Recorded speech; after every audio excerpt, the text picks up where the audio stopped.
office. We've got a fun morning, no breakfast.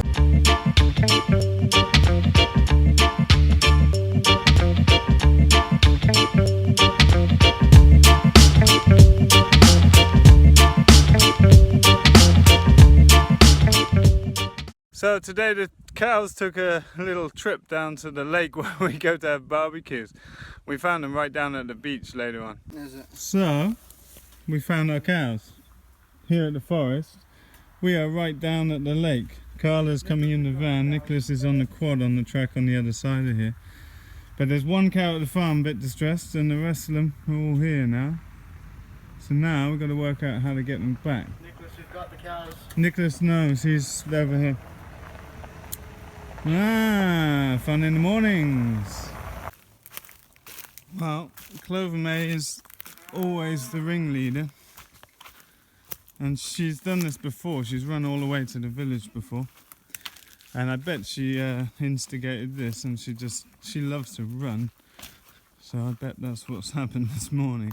They've been in the tree forage, but it's just not enough food for them. And so they decided what's best for them. Tough times, not enough forage. Very nice to see the cows in here though. This is how these cows have actually been bred to graze forest strips like this. It's quite a nice sight actually. Clover May, you hungry? Did you lead all this? I bet you did.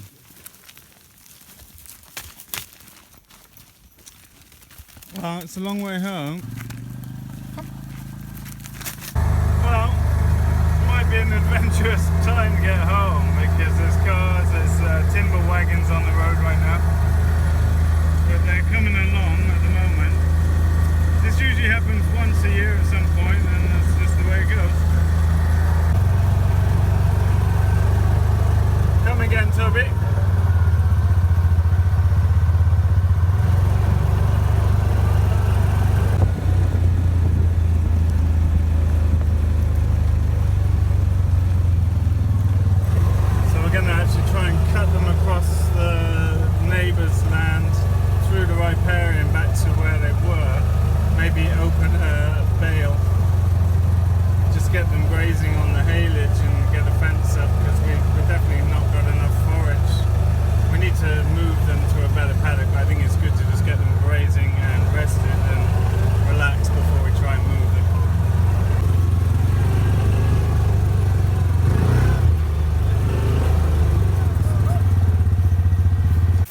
Okay, good job team. We got them back to the riparian beneath the neighbour's land.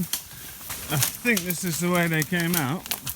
We actually followed their hoof prints on the road to work out where they came from. It's a little bit of a adventure tour to get back through here.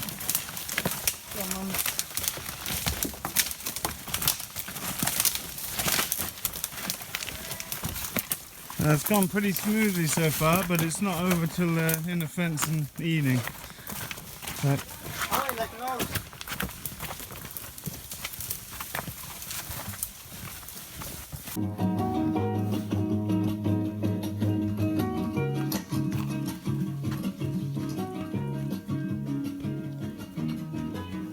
so I'm up early this morning and I've put in a misting system in this tunnel, which I've just turned on, so we'll see how it goes. Now I'm not sure if I want it to be misting or raining, but I want to test this out to see if we like it as opposed to the spray. This puts down more water. It'll really change the microclimate in here.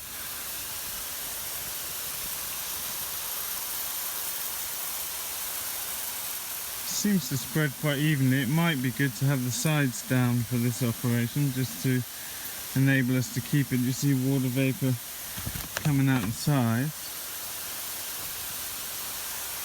It's nice and cool though.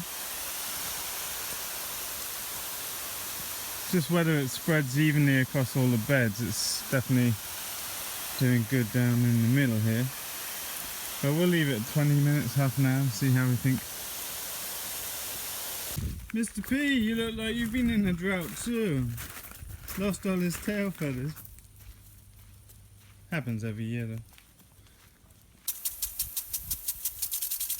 Evening watering.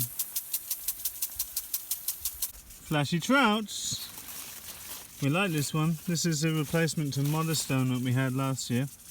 And across the way here we've got this beautiful Lolo Rosso. Very nice two-tone leaf.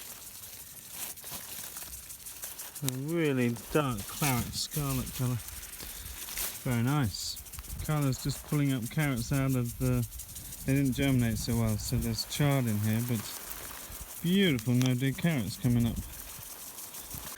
So the misting system is okay, but I think the emitters, the brown emitters we're using are better for this purpose. They're giving more like raindrops than mist, but better distribution across the tunnel. So I think we'll switch these out and you can just pull them off and whack the other ones on. It'll take 2 minutes.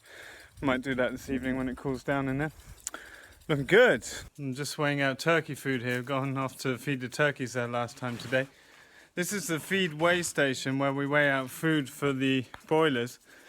And we actually weigh out per pen. Now, it takes a bit more work than free access food, but it's much better to feed the birds with intermittent gaps so that they actually forage better. And we do that with both the layers and the broilers.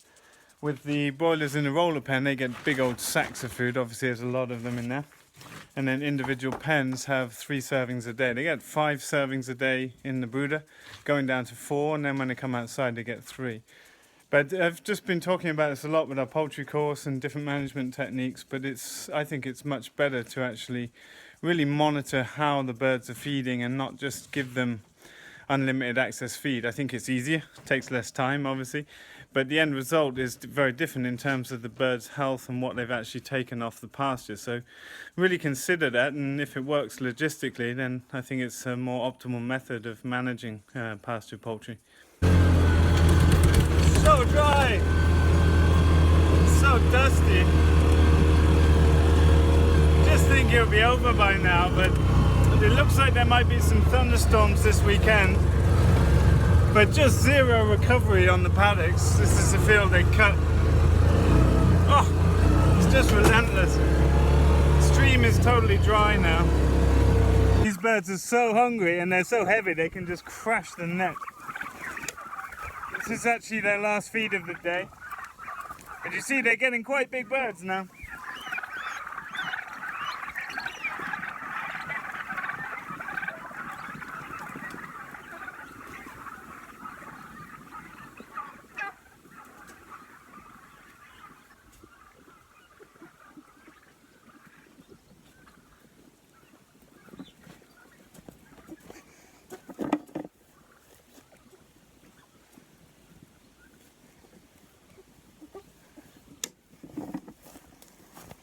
Well, turkeys don't follow my plans. I mean, I've got a feed sheet that's worked well for us the last couple of years, but they're just so much hungrier this year. And you see they're hot, they're panting a bit like a dog, but they're not following my feed sheet. So I've upped their feed rations, which means they're going to grow quicker. But that's what you got to do. You got to observe and respond. It's, you know, it's no good just sticking to a fixed plan if you can see different things going on the ground. And so I'm responding because they easily crash the fence if they want to. They're very heavy, obviously.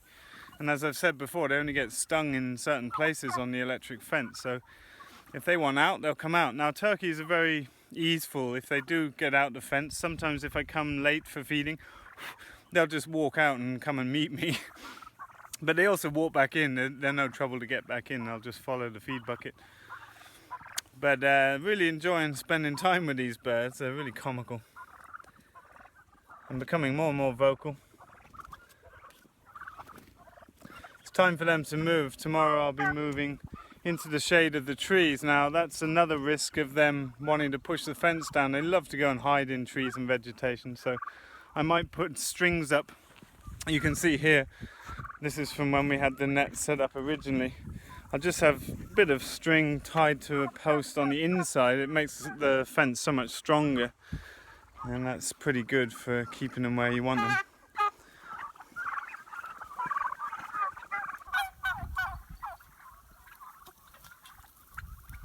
Someone was asking in relation to the previous video about organic certification whether the broiler operation would be certifiable if the birds were slaughtered over 84 days, and the answer is yes, I think.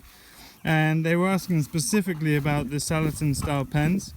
These are Salatin pens with wheels and roofs hitched up, but yes, I think so. A big thing that the inspector was saying was, like, for small farms, if you're setting up with, you know, good husbandry techniques or whiffery techniques, if you like, and, you know, care for the ground and care for the physiology and psychology of the animals you're dealing with, then you're much more likely to, you know, they're looking for that kind of thing. And so it's, you know, it's more when an industry is looking to switch over from non-organic conventional to organic, then they're asking a lot of questions. But the inspector was very impressed with what he saw, I think, and yeah, everything meets baseline standards for organics. So I think the answer is yes. Just look at this stream bed. Totally bone dry. Now the cows were in this big forest paddock, but they obviously didn't have enough to browse, so they went on a trip this morning.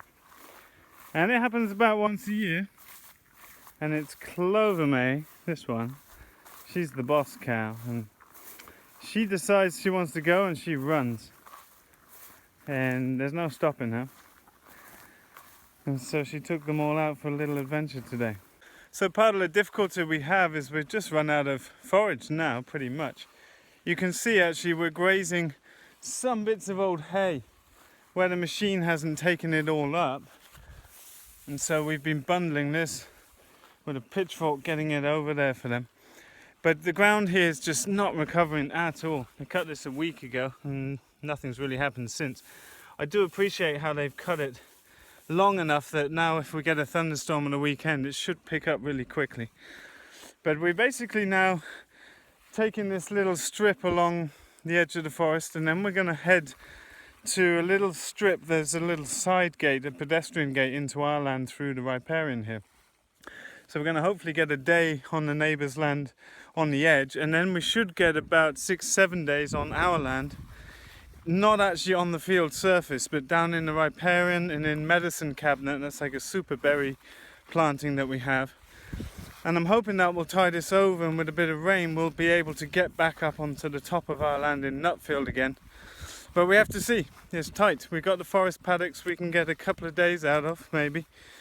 But if the cows want to get out, then it's very hard to stop such a big animal with a little electric fence. So hard times, is, you know, this is the way it goes. It happens at least once a year, and Clover May is a really stubborn cow. And if she sees something she thinks better is over there, then she's off. And they've run all the way to the village, kilometres away before. And it's kind of fun. It was a very smooth rescue operation. It couldn't have gone better, really. And we got them back easily enough. And they got a good bit of exercise.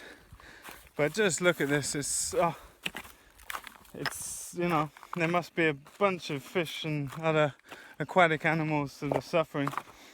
The last couple of puddles and pools, that's all that's left. We really need rain now.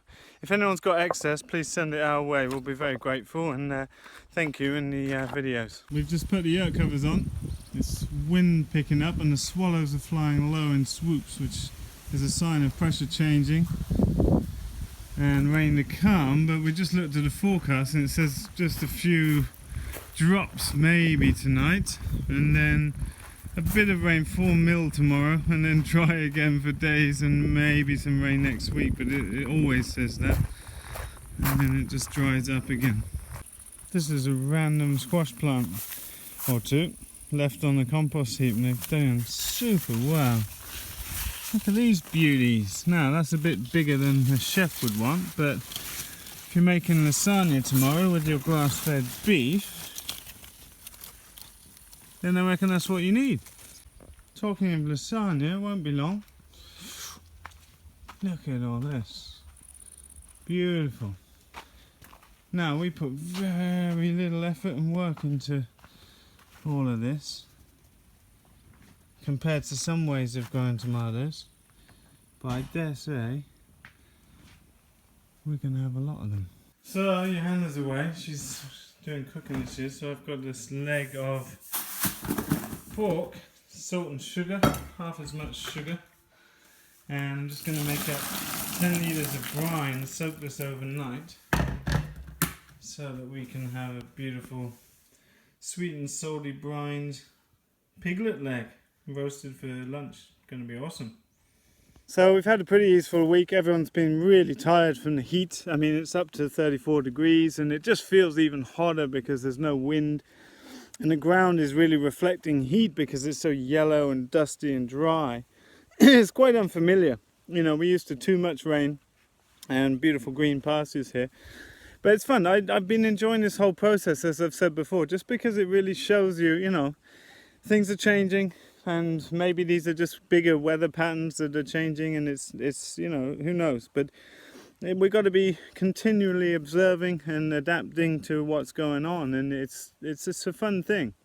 I enjoy that kind of dynamic challenge, and it's been nice to have a quiet week. Everyone's been just catching up with personal things and resting a bit more, and obviously gardens going on and animal chores going on, but it's been a lot more easeful, and that's been important, I think, after a busy course and a lot of inputs, you know, stimulation. So it's going to be a nice weekend now. We've got a few days off, just going to take a bit of downtime even after a quieter week.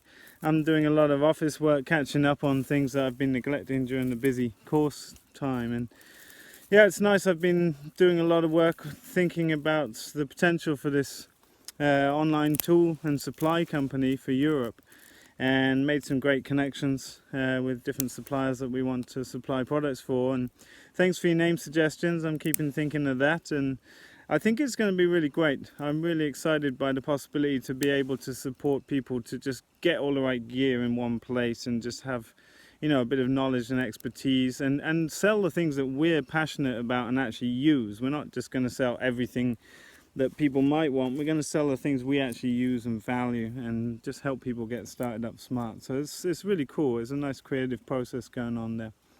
But thanks so much for watching, folks. I really appreciate comments and feedback and suggestions. And someone said I should do a video responding to Curtis's recent video about permaculture myths, and to be honest, I haven't watched it yet, but I'm thinking I might do that in an upcoming video soon, because we actually share a bunch of criticisms of the permaculture movement.